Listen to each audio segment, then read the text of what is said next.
तो कहानी की शुरुआत 1991 में होती है, जहां मिजूरी के केटल स्प्रिंग्स में हम कुछ टीनेजर्स को बॉनफायर के पास पार्टी करते देखते हैं। ये लोग बे पेन कॉर्न सिरप फैक्ट्री के सामने ही पार्टी कर रहे थे और यहाँ एक लड़का और लड़की कॉर्न फील्ड में इंटीमेट होने जाते हैं। लेकिन तभी एकदम से एक क्लाउन मास्क वाला इंसान इन दोनों पे हमला करके इन्हें समाप्त कर देता है। अब दोस्तों मैं आपको बता दूं कि ये क्लाउन फिगर एक्चुअली में बे पेन का मैस्कॉट है, जो कि फ्रेंडो नाम से प्रचलित है इन द टाउन। और कहानी में आगे मैं क्लाउन को फ्रेंडो ही पुकारूंगा। यहाँ से कहानी प्रेजेंट टाइम में आती है, जहाँ हम क्विन नाम की टीनेजर से मिलते हैं और क्विन अपने पिता ग्लेन के साथ केटल स्प्रिंग्स में शिफ्ट हो रही है। ग्लेन एक डॉक्टर है और हाल ही में वो अपनी वाइफ को लूज किए हैं। ग्लेन की वाइफ, जो कि क्विन की माँ हुई, वो ओवरडोज के कारण नहीं बची और तब से ग्लेन इमरजेंसी रूम में जाने की हिम्मत नहीं जुटा पा रहे थे। इसलिए वो सब कुछ छोड़ के इस छोटे से टाउन में आ गए हैं as a general doctor for the whole town. खैर अगले दिन क्विन स्कूल के लिए निकल रही होती है, जब उसके घर के बाहर इनका नेबर रस्ट आता है। रस्ट भी सेम स्कूल जाता था और वो क्विन के साथ स्कूल तक वॉक करता है। वॉकिंग के दौरान क्विन नोटिस करती है कि टाउन के ग्रोन अप्स थोड़े एंटी सोशल थे।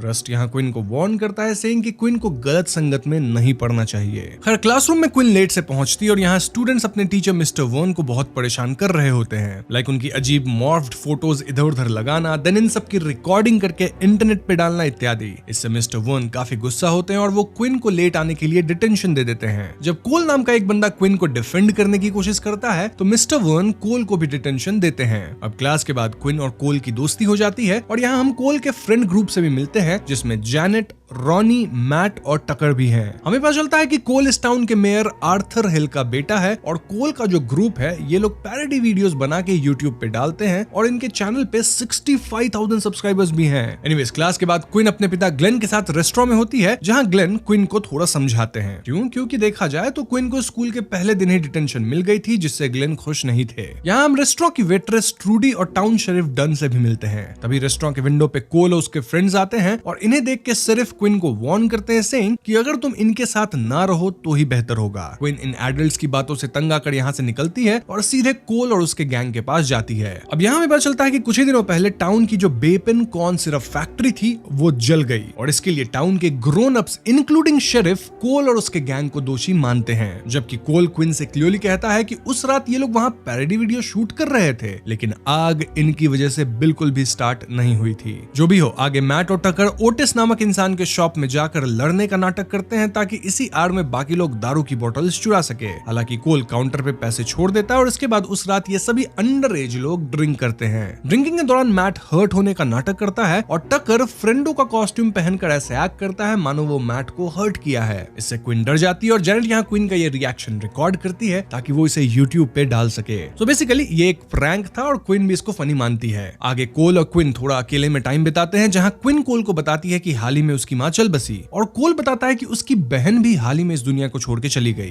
दरअसल कोल की बहन एक क्लिफ से वाटर में जंप करना चाहती थी, लेकिन उसका जंप सही नहीं रहा, जिस वजह से वो पत्थर से टकरा के खत्म हो गई थी। ओवरऑल क्विन अब इस ग्रुप के साथ, स्पेशली कोल के साथ अच्छा खासा बॉन्ड कर ली थी। नाउ देर रात कोल क्विन को उसके घर तक छोड़ता है और घर के अंदर जाने से पहले क्विन कोल को किस करती है। तभी क्विन के पिता यहाँ एकदम गुस्से में आते हैं और वो क्विन पे भड़कते हैं क्योंकि क्विन उन्हें बिना बताए इतनी रात तक गायब थी। अब घर के अंदर क्विन और ग्लेन के बीच थोड़ी कहासुनी हो जाती है क्योंकि कहीं न कहीं क्विन की माँ की मौत के बाद बाप बेटी के रिश्तों में दरारें आने लग गई थी। इसके बाद क्विन अपने कमरे में जाती है, जहां वो पाती है कि उसके डरने वाली वीडियो ऑलरेडी पोस्ट हो चुकी है। क्विन एक्साइटमेंट में वीडियो देखती है, लेकिन वो पाती है कि वीडियो में जब टकर फ्रेंडो बन के क्विन को डराया था तब बैकग्राउंड में कोई और भी फ्रेंडो के कॉस्ट्यूम में विजिबल था। जी हाँ दोस्तों, क्विन ये बात ग्रुप चैट पे पॉइंट आउट करती है और टकर, जो कि फिलहाल अपने घर पे था, वो भी इस चीज को नोटिस करता है। अब टकर का डोरबेल बजता है और डोर पे वो फ्रेंडो क्लाउन मास्क में किसी इंसान को देखता है। टकर को लगता है कि ये मजाक शायद मैट कर रहा होगा और वो मैट को कॉल आउट करने की कोशिश करता है, लेकिन ये मजाक थोड़ा लंबा खिंचता है, जहां टकर को घर के एक कमरे में प्लास्टिक शीट बिछी हुई मिलती है और फिर उसे फ्रेंडो क्लाउन का एक म्यूजिक बॉक्स भी मिलता है। आई मीन वो बॉक्स होते हैं ना जिसे घुमाने पे साउंड आता है और एंड में बॉक्स से क्लाउन निकलता है, वैसा ही कुछ। टकर यहाँ बॉक्स को घुमाता है और इसके एंड में एकदम से उसके पीछे से फ्रेंडो आके टकर को चाकू से समाप्त कर देता है। फिर फ्रेंडो टकर की लाश को उसी प्लास्टिक शीट में बांध कर ले जाता है। अब दोस्तों मूवी के पहले सीन में भी जब दो लोग खत्म हुए थे तो वहां भी लड़की इसी म्यूजिक बॉक्स को पूरा घुमाई थी। तो ये काइंड ऑफ एक पैटर्न है कि जो भी इस म्यूजिक बॉक्स को पूरा प्ले कर रहा है उसकी काइंड ऑफ मौत होती है। एनीवेज अब अगले दिन टाउन में 100वां फाउंडर्स डे मनाया जा रहा था और ये इस टाउन का एक फेस्टिवल जैसा दिन है जहां ग्रोन अप्स परेड वगैरह करवाते हैं और कॉर्न के फसल को काइंड ऑफ सेलिब्रेट करते हैं। देखा जाए तो इनके टाउन में एक ही फैक्ट्री थी which was bep and corn syrup factory, तो हाँ यहाँ कॉर्न बहुत इंपॉर्टेंट है। नाउ फाउंडर्स डे पे कोल के पिता मेयर आर्थर हिल स्पीच वगैरह देने वाले थे और वो कोल को परेड देखने जाने से मना करते हैं क्योंकि कोल को स्कूल में डिटेंशन मिला था, लेकिन कोल की माँ उसे अलाउ कर देती है और इस सीन से हम समझ पाते हैं कि आर्थर अपने बेटे कोल की हरकतों से खुश नहीं रहते हैं। वहीं दूसरी तरफ हम मैट को अपने गराज में वर्कआउट करते देखते हैं जब उसे भी बेप एंड फ्रेंडो वाली म्यूजिक बॉक्स मिलती है। मैट इस म्यूजिक बॉक्स को घुमाता है, देन इसे फेंक देता है, लेकिन अगले ही क्षण फ्रेंडो आके उसके बेंच प्रेस पे प्रेशर डालता है और नुकीले औजार से मैट का सर ही अलग कर देता है। यानी अब तक मैट और टकर इस फ्रेंडो का शिकार बन चुके हैं। Coming to founders day parade, Arthur Hill अपना भाषण देते हैं और कोल, क्विन, जैनेट और रॉनी वीडियोस वगैरह बना रहे थे। तभी एक ड्रंक आदमी यूनिसाइकिल पे फ्रेंडो का मास्क लगाए क्रैकर्स जगल करने लगता है और इससे इतनी अफरा तफरी मचती है कि पूरा परेड ही खराब हो जाता है। साथ ही आसपास थोड़ी आग वगैरह भी लग जाती है जिससे भगदड़ मचती है। शरीफ को लगता है कि ये काम जरूर कोल और ग्रुप का होगा, इसलिए वो कोल, क्विन, जैनेट और रॉनी को पुलिस स्टेशन में लॉक कर देते हैं।